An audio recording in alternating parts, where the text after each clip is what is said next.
Thank you all for coming today, this Sunday after a holiday, and thank you for listening. It's 1998, and I'm renting a rundown converted garage apartment as a doctoral student at UC Berkeley and the Graduate Theological Union, and I'm studying art and religion.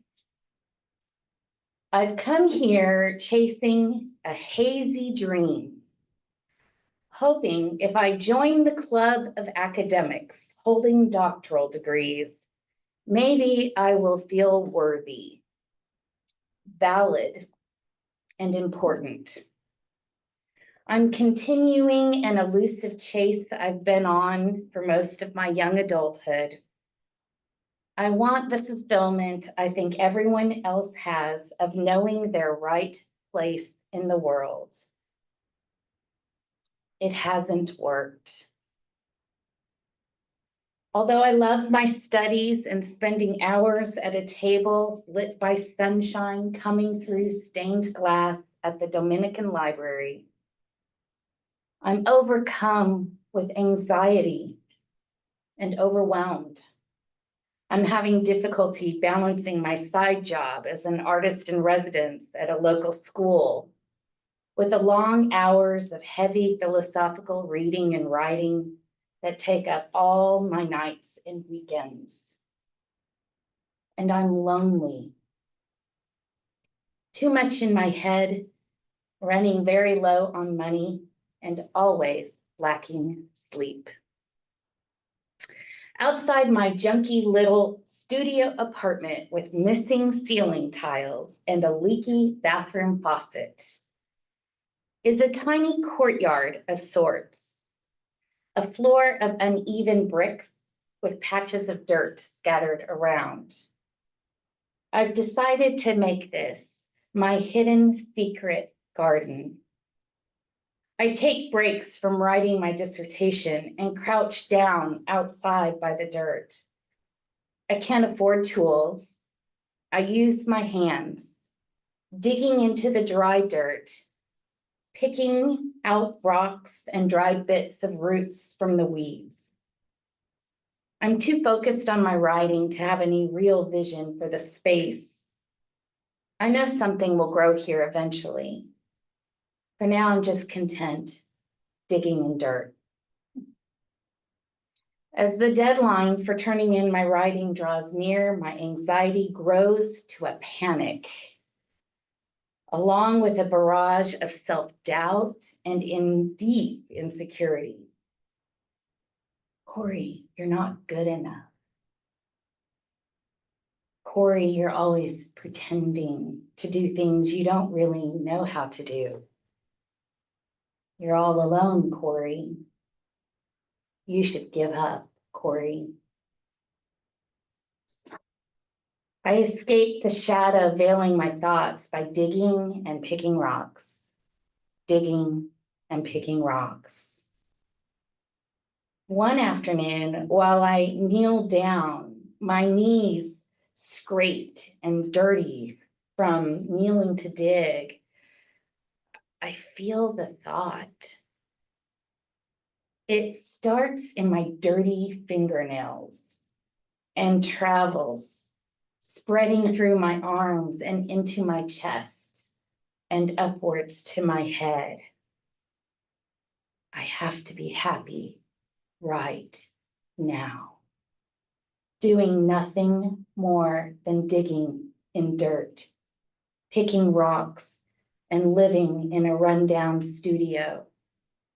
If I can't find it now, I won't ever find it. I pause and I sit back on my heels. I look up at the dappled sun coming through the leaves of the plum tree overhead. I feel a soft breeze dry the beads of sweat on my forehead. I feel camaraderie with the ancient scholars whose writing I was studying. I notice a spark of excitement knowing I am developing new ideas from old. and I look down at that small patch of dirt, free of rocks and ready for planting. And I feel happy. Now, I'd love to be able to say that that moment expanded exponentially to pervade every aspect of my life from that point forward. For a moment, I was happy, but happiness isn't a destination. We're often bombarded by images of our own brokenness. Everywhere we turn, someone is selling us a course, a product, a book, a diet, a beauty regimen, a wellness practice to fix us. And our search to improve ourselves is caught in a vicious cycle of confirming our constant incompleteness. Each day easily becomes a panic for all we need to do to be better. And better equals happiness. So I'm going to ask you to hold on to this thought right now. Hold on to it, and we'll pick it back up here in a bit, a bookmark placed right here in our incompleteness. During that time of my life at the Graduate Theological Union, I studied aesthetics, and I was really drawn to the philosophical writings of Victor Hugo. He had one very clear point, which was the foundation for his novel, The Hunchback of Notre Dame. And these are his words. The ugly is next to the beauty, and the deformity is close to the grace. The vulgarity is hidden behind the noble wind. The good and the evil coexist, and the darkness is shared with the light. Now, as an artist, both as a writer and as a painter, I became fairly obsessed with darkness and light. And I took it one step further. When I painted, I realized it's not just that darkness and light coexist. You cannot see one without the other. Ugliness and beauty, darkness and light, suffering and happiness. Now, this is tricky philosophical territory that can lead to some very toxic ideologies about suffering if we aren't careful. When someone is suffering, it doesn't take long before the messages of Job's friends start coming in. You're suffering because you've done something wrong. You're suffering because you need to learn a lesson. Those might be things we tell ourselves as well. Rabbi Harold Kushner tackled these messages with his pivotal book back in 1981, When Bad Things Happen to Good People. And he wrote this book after his son died of the terrible degenerative disease progeria. In it, Rabbi Kushner turns typical thinking about suffering on its head. He wrestles with the question, if God is good, why do the righteous suffer? And his answers, God doesn't cause suffering, God doesn't fix suffering, God sits with us in our suffering. Now, he is a deist and his work is religious, but there is something I think there for most of us, and that is that we can think differently about suffering. We can talk differently about suffering. We can comfort each other differently, and we can comfort ourselves differently. Suffering is human, Both suffering and joy are part of the human experience. So let's talk a little bit about joy. I've noticed we usually start with definitions of words here, and that's important. And I found in most of my writing on this topic and reading of it, joy and happiness are often used interchangeably. But today I want to talk specifically about joy. And I'm actually going to use an idea from a book written by an interior designer. Her name is Ingrid Patel Lee. Several years ago, I read her book called Joyful, The Surprising Power of Ordinary Things. And in it, she explores aesthetics and visual concepts that elevate one's spirit. Things like a bowl of cherries. And the reason that elevates your spirit is it signals abundance. So it's an amazing, really unique book. I highly recommend it. But there was one concept she had of lightness that stuck with me. And the way that she imagined it or described it was, think of a feather floating down, or think of bubbles, that sense of lightness.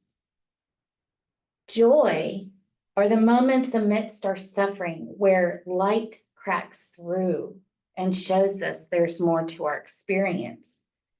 Joy is the hand held out that lifts us up. It's that really quick moment of connection. It's a breath of liberation. Joy is the flash of insight into our Buddha nature. And I believe it is a spark of enlightenment on the path. But it is like a bubble, it's elusive. And the attempt to cling to it pushes it further and further away. You can't grasp a bubble without popping it. A few weeks ago, I was driving in the morning and I had recently quit a job, and the stress had kind of released from me, stress I had been holding for a long time. And I was really caught that it was one of the first times in so long that I had really felt the sunrise. I felt that, seeing it as I drove. And what was so unique about this moment, I realized I hadn't felt that in so long. And I actually had a record of the last time that I really felt the joy of a sunrise, because I had gone and painted it. So I went back and I looked at the date. November 11th, 2021. 3 years. 3 years. I hadn't stopped to feel the sunrise. On that day 3 years ago, I called my friend because I had done something unthinkable for me. I had pulled my car over on the side of the road and made myself late to work so I could see the sunrise. And when I told my friend, she laughed and she said, "Good for you, Cori. Good for you." 3 years I had not felt the sunrise. 3 years. Just take a moment, because I know I'm not alone in this. What is your sunrise that you haven't felt in years? Maybe you've been so busy. Maybe you have just taken your sunrise for granted because it's always there. Maybe your own suffering has been so great that it's hard to think of anything outside of it. But take a moment now. What sunrise of yours have you missed? Nestling your face in your dog's fur. Handwriting a letter. Reading a bedtime story out loud. stepping into a bath, waving to your neighbor, singing a hymn, hugging a friend, doodling with crayons, walking through the grass with bare feet. What sunrise have you missed? Now, these are sensory experiences that I have just listed, but there are even deeper moments of sunrise that are harder to put into words, deep moments that we lose if our minds aren't open to seeing outside of our suffering. Last spring, it was before I had quit my job. It was a really difficult, hard, lonely place.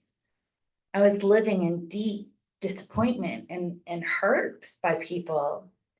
There was a tiny little coffee shop opening that had advertised, be one of the first 50 people in line and you'll get a $50 gift certificate. So I couldn't pass it up. And I grabbed my book and got there half an hour early to stand in line. Only I hadn't noticed it was dark outside and was going to rain. Just as I got into line, it started misting. And I stood there protecting my book, wondering if I needed to leave. But a young woman, a few places in front of me, turns back and asks me if I would like her umbrella. She says she had a hat on to keep herself dry and hands me her umbrella. I was kind of in shock with this stranger. All she had on was a bucket hat, and it wasn't going to keep her dry. Standing in the rain, deep in my disappointment and hurt by people, a stranger hands me an umbrella and stands in the rain so I can be dry. Not all moments with people are pain. Some moments with people are so beautiful. That was a joy bubble. I would not have understood the true beauty of that act without the pain I was feeling. I wouldn't have valued it. The joy was deep and it was about much more than umbrellas. In Rumi's words, the wound is the place where the light enters you. In my imagination, the spirit of Thich Nhat Hanh sits on my shoulder. I call him Tiny Thai. And he shares wisdom when I need it. Amidst my suffering, he says, and these were his words, without my name on it, of course, but Cori, if you can't enjoy this moment, you can't be happy now. When? And I turn my head, admittedly annoyed, and say, easier said than done, Ty. But he just chuckles. And with a sparkle in his eye, he leans up to my ear and he whispers, I think this is the first thing you must practice. Realistically, some days, some months, and even some years feel so much more mud than lotus. The struggle to find joy during painful times is part of the human experience we all understand. Dr. Rick Hansen is a neuropsychologist, and he's also a Buddhist, and he writes about the evolutionary mind, how our brains have developed to protect ourselves from harm. That is that ongoing anxiety, that fear about the future, our need to protect ourselves, the alertness and scanning for danger that we feel. And a lot of it is simply no longer necessary for modern life. But these are evolutionary brain patterns. Joy may be the clearest avenue to find meaning, connection, and resilience during our darkest nights of the soul. In his book, Hardwiring Happiness, Dr. Hansen talks about how to rewire your brain, to break through that ruminating mind and that predisposition for darkness by holding on to those moments of joy a little longer, feeling into them, not clinging to them, but holding on to them long enough to identify the need they fulfill: hope, safety, security, connection, liberation. And when you do that often enough and with enough intention, over time, you rewire your own brain towards a happier state of well-being. Thich Nhat Hanh gives his own advice for practice in No Mud, No Lotus. And the first is letting go of that desire for protection, letting go of a race for success, letting go of the desire to fix another person. It's releasing control. It's coming into acceptance. And then we know the second is inviting positive seeds, how much he talks about watering that garden, meditation, breath work. Here's where some of those other wellness things can come in: walking, taking care of your body, resting your mind. In any moment, asking, what would be the best thing I could do for myself right now?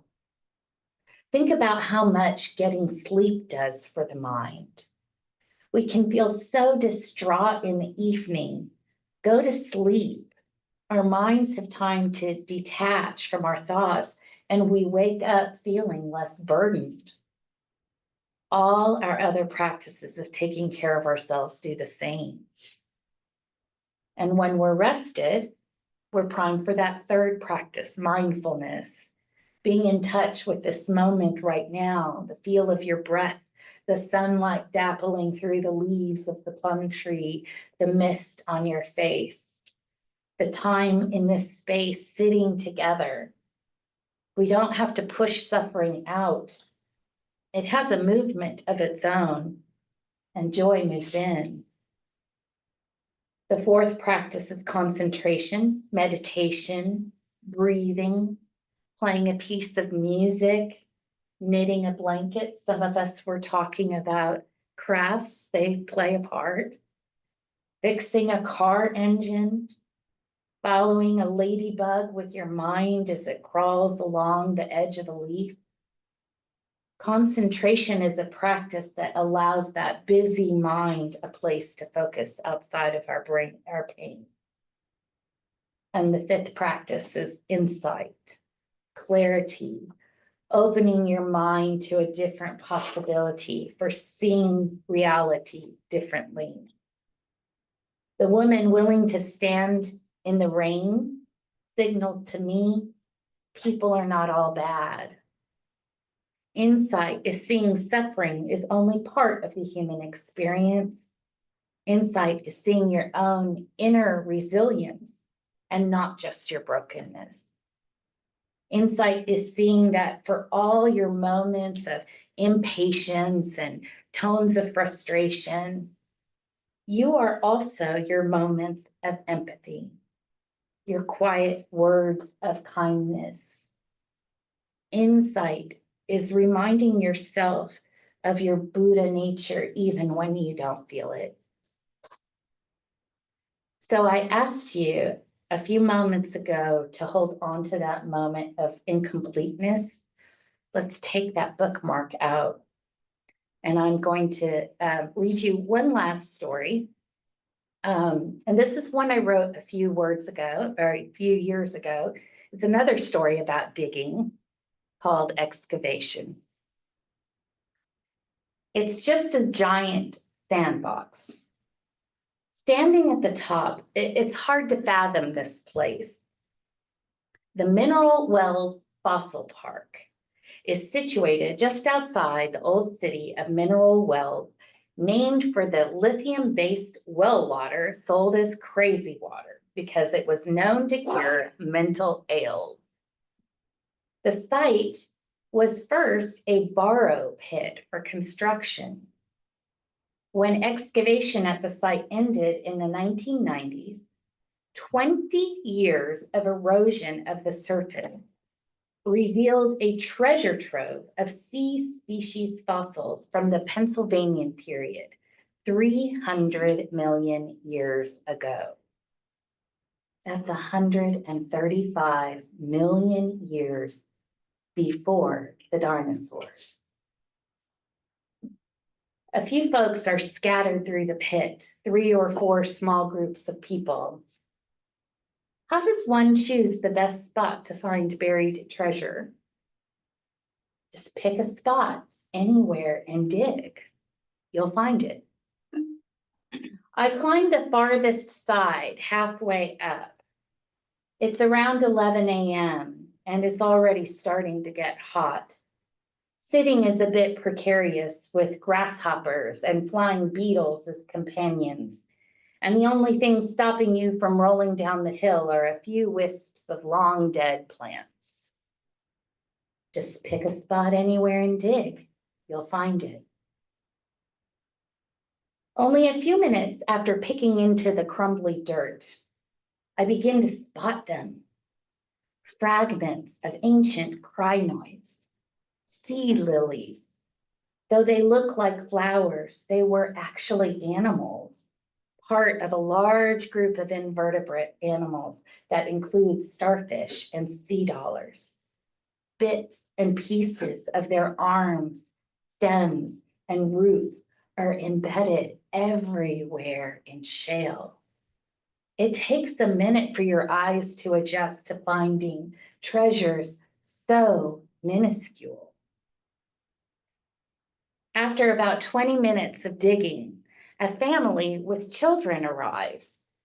Their voices carry from the top all the way into the pit. Mother decides it's too steep to bring baby brother down. She'll stay at the top. Father makes his way with the 7 or 8-year-old daughter to a spot about 30 yards away from me. I just want to be alone with my digging. It's like someone sitting close to you in a near empty movie theater. You have the whole pit, dude. Dad starts explaining to daughter what they're doing. She's expecting big fossils, the kind sold in museum gift shops. You gotta look small, baby. I keep digging. I don't really know what the heck I'm doing. I wish I had watched a YouTube video. My tools are too big.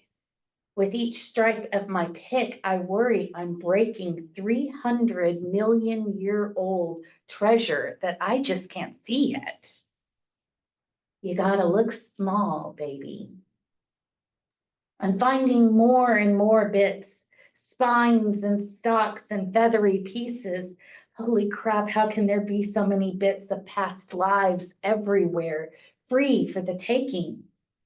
I think about Joanna Macy's work on deep time, being able to see life and one's place in it as a giant spectrum reaching infinitely back and forward simultaneously. You gotta look small, baby. The girl is getting impatient. I'm used to younger children who have no problem slowing their parents' hustle and bustle by stopping to look at a worm on the sidewalk. I switched to using only my hands. All these tiny fragments of past life everywhere. I didn't even know they existed until today. I wouldn't have known they existed if I hadn't been digging. Layers and layers of invisible life. I imagine the chain reaction of these prehistoric creatures, one life impacting another and another and another, on and on and on into the present. Marcel Proust can't write a story this long. Tiny fragments, and my life is just one of them. Nearby, a National Vietnam Museum is being built. How is it that we didn't already have one? A war lasting almost 20 years with over 3 million casualties, and a museum still unfinished after more than 20 years. 3 million lives, 300 million-year-old fossils. You gotta look small, baby. Funny how we tell children they need to dream big when maturing requires coming to terms with how small our lives are in the grand scheme. We force our pressure of work and goals onto lives as soon as they are born.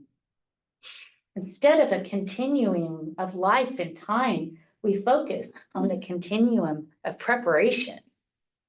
If old age is preparation for death, middle age is the preparation for old age.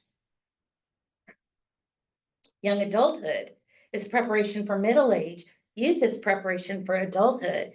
And infancy is preparation for youth. Then infancy is just preparation for death. One life happens so quickly on its own, and yet we still force children to move faster, not live in the here and now, because the future is much more important. I was once that child, and I'm still cramming goals and actions and decisions into every possible minute.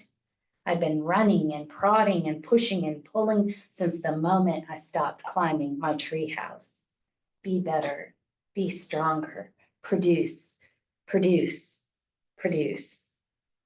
I have a closet of finished and unfinished paintings, essays, songs, and undeleted emails. One day I'll die and someone will have to dig those out. But no one will find all the moments I lost while I was so busy producing. I gather a handful of broken, dusty bits in my hand, with all those fragments buried since the dawn of time, and me just being one speck in the cosmic mound. It's all either meaningless or you gotta look small, baby. Or there is so much life in every corner of every space that mostly we don't even slow down to notice it until one dad, one daughter, in one pit of one corner of the world, in one grain of sand in the hourglass, says to slow down, look closer, and value small.